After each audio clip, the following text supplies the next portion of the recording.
नमस्कार, ये आकाशवाणी शिमला है। अब आप पूनम शर्मा से प्रादेशिक समाचार सुनिए। आज के मुख्य समाचार। भाजपा के राष्ट्रीय अध्यक्ष जगत प्रकाश नड्डा ने कहा, प्रदेश की जनता भाजपा सरकार को रिपीट करने के लिए आतुर। केंद्रीय सूचना व प्रसारण मंत्री अनुराग ठाकुर ने चंबा को हेरिटेज शहर के रूप में विकसित करने का प्रस्ताव किया। भारतीय जनता युवा मोर्चा का 3 दिवसीय राष्ट्रीय प्रशिक्षण शिविर आज से धर्मशाला में आरंभ। और ब्यास व ऊहल नदियों में एनजीटी के आदेशों के अनुसार पानी न छोड़ने पर हाईकोर्ट ने जारी किया नोटिस। अब समाचार विस्तार से। भाजपा के राष्ट्रीय अध्यक्ष जगत प्रकाश नड्डा ने कहा है कि मुख्यमंत्री जयराम ठाकुर के नेतृत्व और प्रधानमंत्री नरेंद्र मोदी के आशीर्वाद से प्रदेश की जनता भाजपा सरकार को रिपीट करने के लिए आतुर है। नड्डा आज कुल्लू में एक जनसभा को संबोधित कर रहे थे। उन्होंने कहा कि भाजपा के पास ही ऐसी ताकत है, जो कहती है वे करते हैं और जो कहेंगे वो करेंगे। भाजपा अध्यक्ष ने कहा कि प्रधानमंत्री नरेंद्र मोदी ने देश की राजनीतिक संस्कृति बदल कर रख दी है और आज जिसे भी आगे आना है उसे विकास की बात करनी होगी। उन्होंने कहा कि जो जोश आज कार्यकर्ताओं ने दिखाया है, उसे देखते हुए भाजपा को फिर से सत्ता में आने से कोई नहीं रोक सकता। मुख्यमंत्री जयराम ठाकुर ने इस मौके पर कहा कि इस बार प्रदेश में सरकार रिपीट न होने का भ्रम टूटेगा। इससे पूर्व ढालपुर पहुंचने पर भाजपा कार्यकर्ताओं ने नड्डा का जोरदार स्वागत किया। शिक्षा मंत्री गोविंद ठाकुर ने भी जनसभा को सफल करार दिया और इसे सरकार के रिपीट होने का संकेत बताया।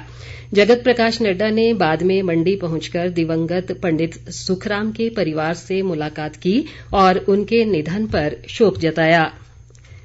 केंद्रीय सूचना व प्रसारण मंत्री अनुराग ठाकुर ने चंबा को हेरिटेज शहर के रूप में विकसित करने का प्रस्ताव किया है, ताकि दुनिया भर के पर्यटकों को चंबा की ओर आकर्षित किया जा सके। अनुराग ठाकुर आज चंबा के चौगान में राष्ट्रीय शहरी आजीविका मिशन और युवा प्रोत्साहन कार्यक्रम की अध्यक्षता कर रहे थे। उन्होंने कहा कि चंबा में हेरिटेज भवनों की पहचान कर यहां हेरिटेज वॉक की शुरुआत की जा सकती है। इससे अधिक से अधिक पर्यटक इस खूबसूरत शहर की ओर आकर्षित होंगे।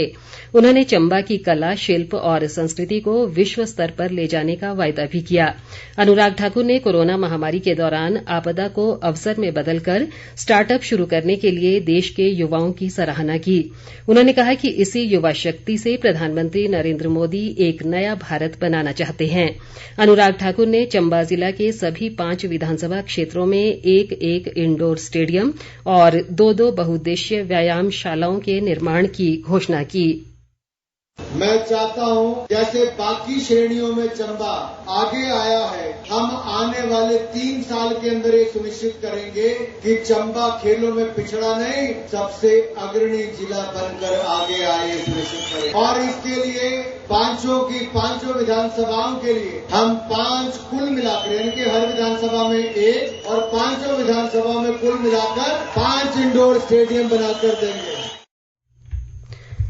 अनुराग ठाकुर ने स्वयं सहायता समूहों के स्टॉलों का दौरा भी किया और जिला प्रशासन को होटलों में विशेष काउंटर विकसित कर वहां स्वयं सहायता समूह का सामान उपलब्ध करवाने को कहा।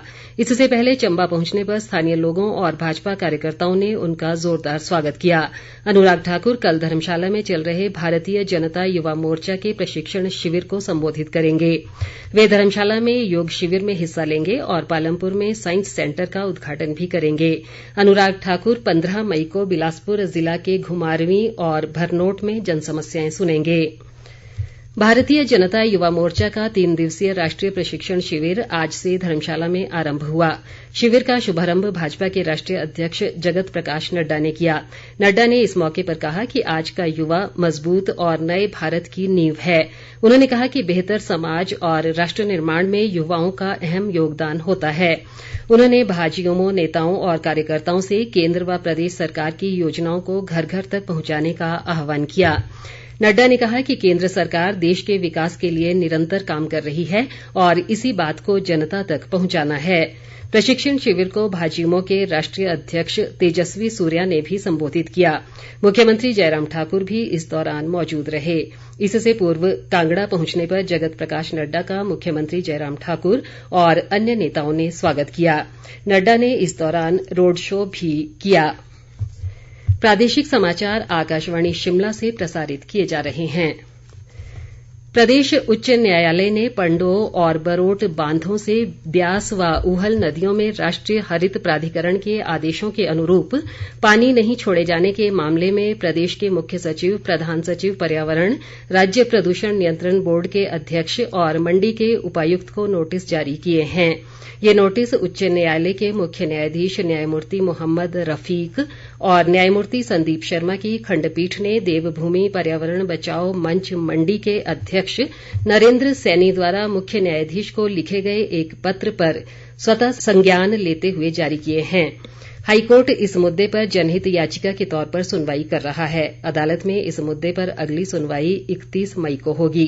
याचिकाकर्ता ने अपनी याचिका में कहा है कि राष्ट्रीय हरित प्राधिकरण ने अपने 9 अगस्त 2017 के आदेशों में सभी बांधों से 15 से 20% पानी छोड़ना जरूरी बनाया है, लेकिन इन दोनों ही बांधों के प्रबंधक इन आदेशों की अवहेलना कर रहे हैं। जल शक्ति मंत्री महेंद्र सिंह ठाकुर ने कहा है कि मौजूदा सरकार के कार्यकाल में प्रदेश का चहुमुखी विकास हुआ है।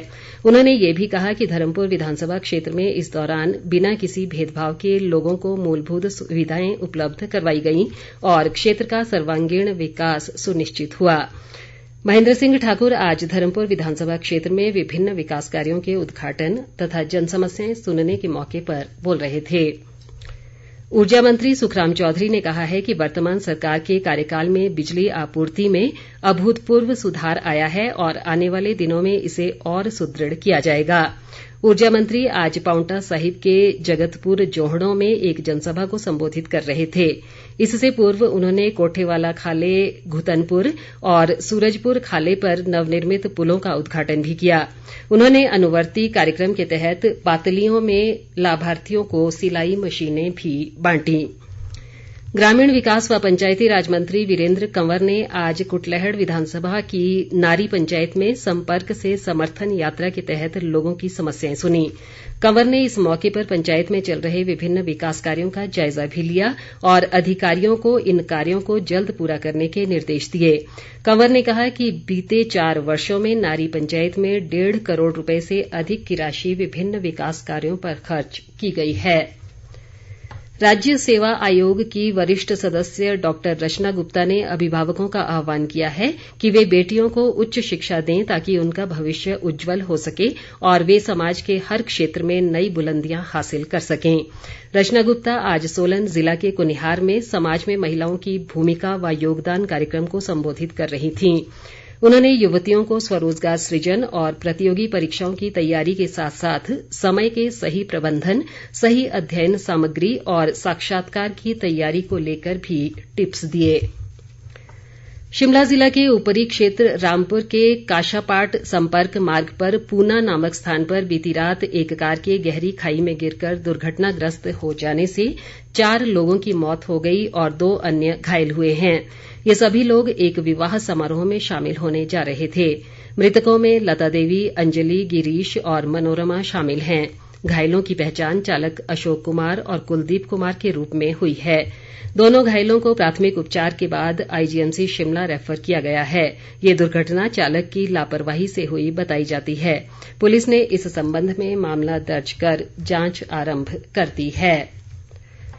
विधानसभा अध्यक्ष विपिन सिंह परमार ने कहा है कि प्रदेश सरकार बेहतर और गुणात्मक शिक्षा उपलब्ध करवाने के लिए प्रतिबद्ध है। इसके लिए सरकार ढांचागत विकास पर बल दे रही है। विपिन सिंह परमार आज सुलह विधानसभा क्षेत्र के राजकीय वरिष्ठ माध्यमिक स्कूल पुन्नर के वार्षिक पुरस्कार वितरण समारोह के मौके पर बोल रहे थे। उन्होंने कहा कि स्कूल में अतिरिक्त भवन निर्माण के लिए धनराशि जल्द उपलब्ध करवा दी जाएगी। उन्होंने इस मौके पर स्कूल के होनहार विद्यार्थियों को पुरस्कृत भी किया। अंत में मुख्य समाचार एक बार फिर।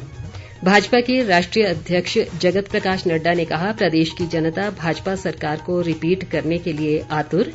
केंद्रीय सूचना व प्रसारण मंत्री अनुराग ठाकुर ने चंबा को हेरिटेज शहर के रूप में विकसित करने का प्रस्ताव किया। भारतीय जनता युवा मोर्चा का 3 दिवसीय राष्ट्रीय प्रशिक्षण शिविर आज से धर्मशाला में आरंभ। और ब्यास और ऊहल नदियों में एनजीटी के आदेशों के अनुसार पानी न छोड़ने पर हाईकोर्ट ने जारी किए नोटिस।